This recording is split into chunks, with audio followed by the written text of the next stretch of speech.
Dans cette vidéo, je vais vous présenter 4 applications très utiles que j'utilise pour l'impression 3D. Hey, salut tout le monde, c'est Black Yoshi 3D et aujourd'hui c'est la première vidéo sur cette chaîne puisque j'ai une chaîne principale qui s'appelle tout simplement Black Yoshi. N'hésitez pas d'ailleurs à y jeter un œil, c'est en description. Donc la première application que je vais vous présenter, c'est 3D Geek. Donc c'est le site internet Thingiverse, le site avec le plus de modèles 3D qui existe tout simplement. Sauf que Thingiverse n'a pas d'application à proprement parler sur téléphone. Donc 3D Geek prend en quelque sorte les modèles 3D de Thingiverse et du coup les met sur une application mobile. Donc sur Thingiverse, tous les modèles sont gratuits et si on se connecte à notre compte Thingiverse sur 3D Geek, on peut retrouver tous nos likes, nos designs, nos collections, nos créations, etc. Ça fonctionne exactement comme le site internet, mais je trouve que la page d'accueil n'est pas assez complète. C'est plus difficile que sur le site à trouver un modèle qui nous plaît. La deuxième application que je vais vous présenter, c'est My Mini Factory.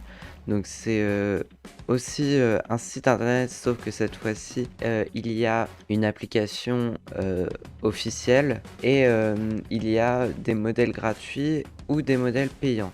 Ça veut dire que sur cette application, on peut rémunérer en achetant nos modèles les créateurs de ce modèle. Donc l'avantage de cette application et ce site, c'est qu'il y a toujours une vérification logicielle et un test de la communauté avant publication du modèle et ce qui permet d'avoir une vraie qualité de fichier. Donc forcément il y a beaucoup moins de modèles que sur Thingiverse puisque tous les modèles ne peuvent pas être postés, contrairement à Thingiverse qui est peut-être un inconvénient de ce site. Ensuite, pour les prochaines applications que je vais vous présenter, attention parce qu'il faut un Raspberry Pi avec Octoprint dedans.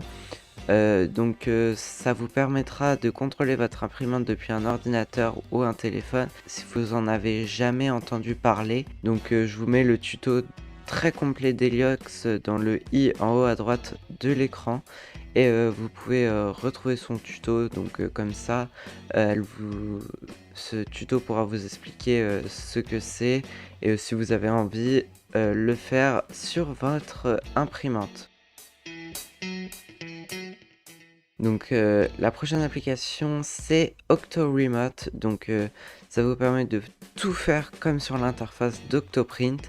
Donc le gros avantage je trouve c'est que si vous avez installé une caméra sur votre imprimante, vous pouvez la regarder, je sais pas, vous faites la cuisine, vous posez Octoremote avec la caméra sur votre imprimante, comme ça vous pouvez vérifier qu'il n'y a pas de problème. Par contre le gros inconvénient c'est que il faut être sur le même Wi-Fi que le Raspberry. Si vous êtes plus chez vous et que vous avez lancé une impression, et vous pouvez pas regarder l'imprimante pendant que vous n'êtes pas chez vous.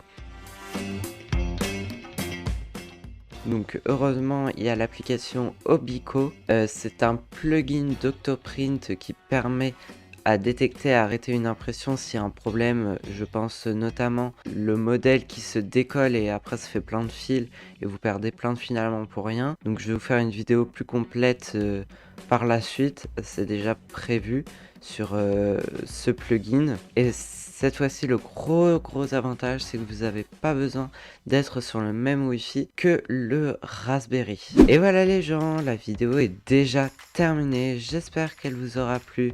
Si c'est le cas, n'hésitez pas à mettre un pouce vers le haut, à vous abonner avec la petite cloche des notifications. Quant à moi, je vous dis à la prochaine. Bye!